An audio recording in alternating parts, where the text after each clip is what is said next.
Hey, this is Aaron from Horrible Horror. How you moon goons doing out there during this whole pandemic? It's pretty crazy. Hope you guys are staying safe. Hope your family's staying safe. But yeah, we haven't done any new content in quite some time, so this is the first time we're doing anything.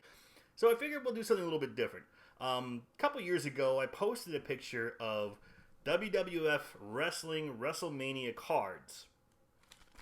Here they are. During the COVID-19 pandemic, I was cleaning up the place a little bit, and I put these in a drawer, completely forgot about them, and I found them. So I figured, why not do something a little different? We'll call it Moon Goon Madness for wrestling. You know, Macho Madness. Come on, it was just a little fun. But I figured I might as well open these guys up and see what we got. These actually say WWF Wrestling from Topps, featuring WrestleMania 3. 9 picture cards, 1 sticker, and 1 stick of bubblegum. Okay, so I figured we should open these bad boys up and see what we got. Alright.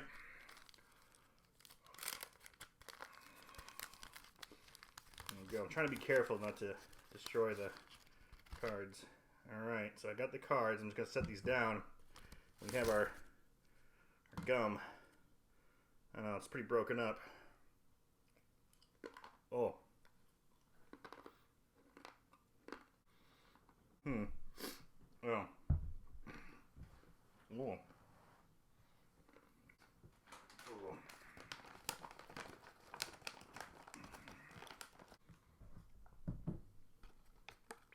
Ugh. Ugh.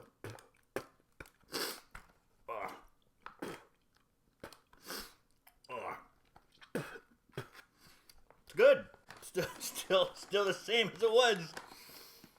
Probably in 1987. That's when WrestleMania 3 happened. Was in March 29th, 1987, at the Pontiac Silverdome, which they said there was an attendance of over 93,000. I think it was 93,171.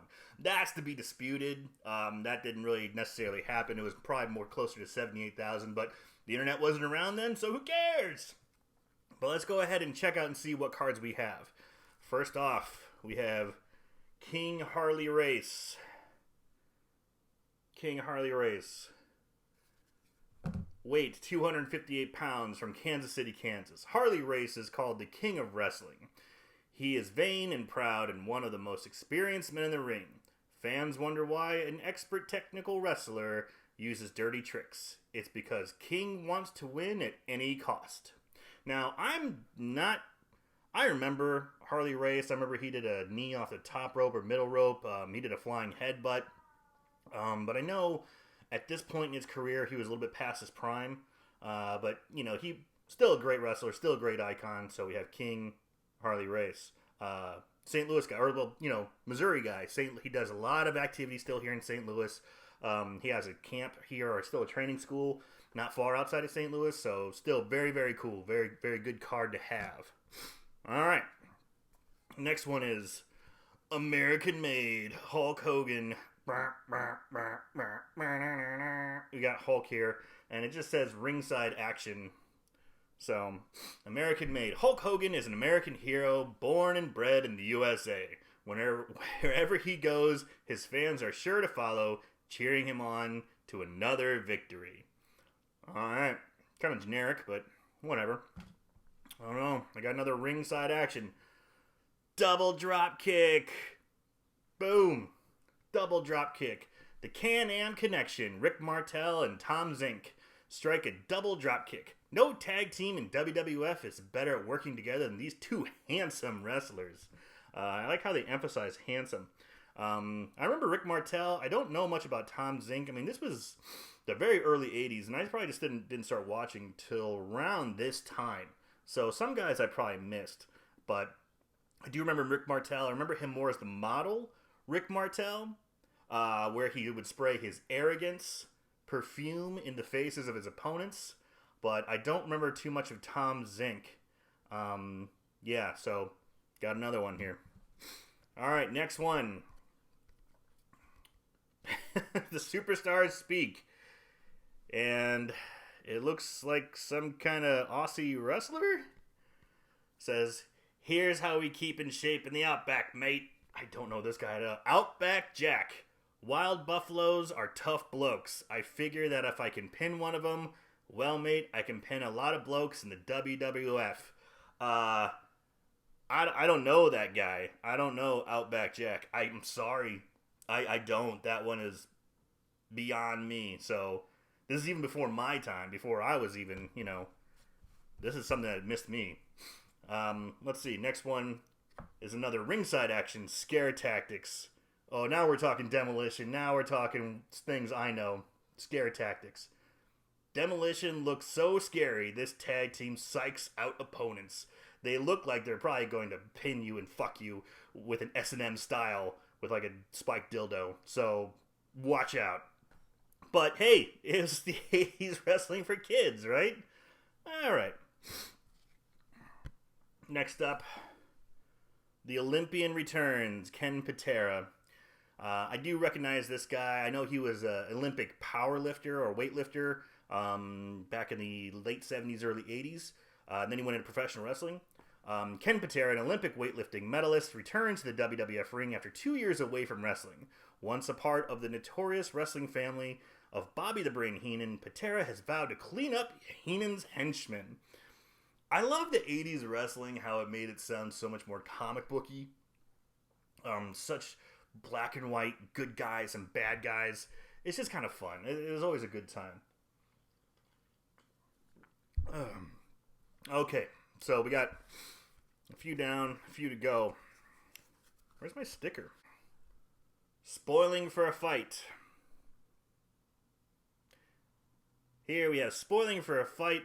The Islanders, Haku and Tama, are spoiling for a fight as they stand in the ring waiting for the bell. From the South Pacific, they are one of the roughest tag teams in the WWF.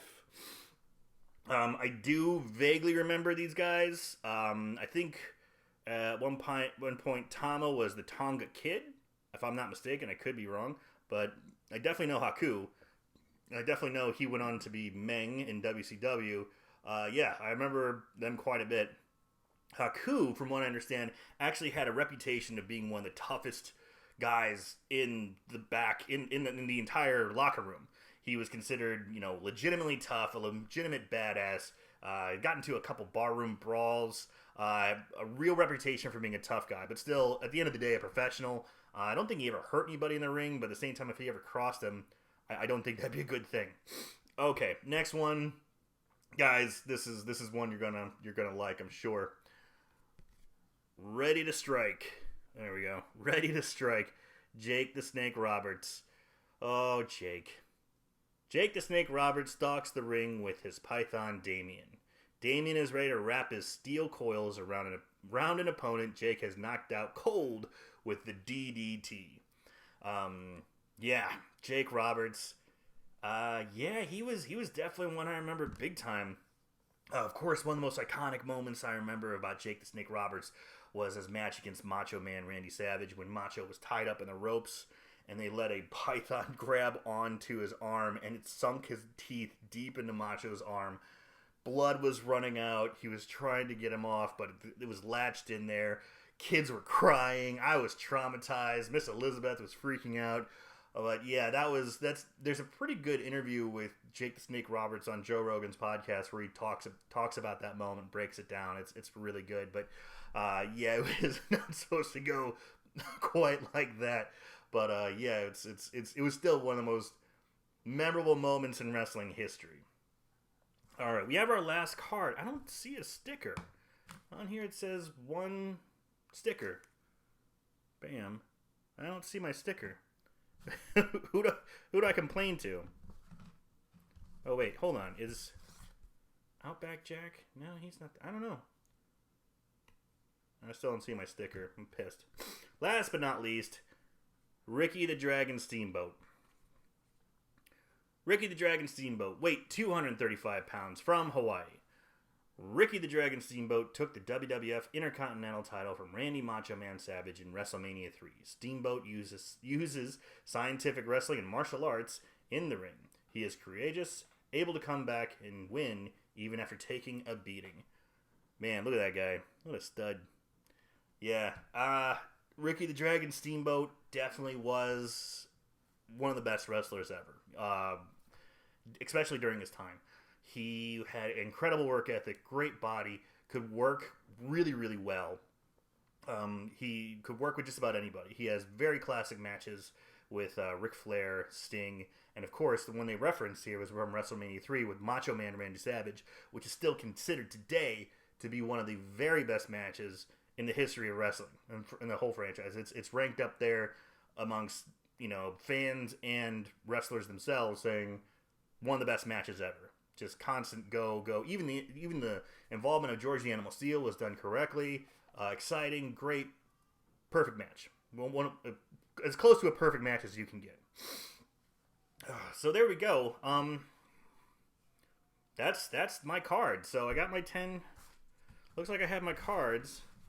I don't know where I have my sticker though. So that's it. That's what I got for you guys. That's our first mini episode or try for Moon Goon Madness. Just something different.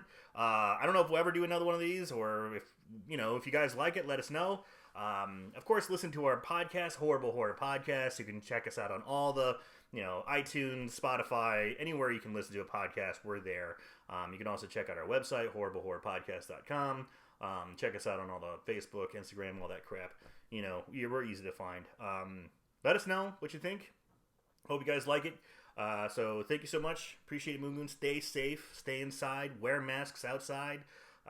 Hopefully we'll get through this sooner than later and we can get back to being somewhat normal. I really hope that happens soon. All right, guys. Thanks a lot. Stay safe.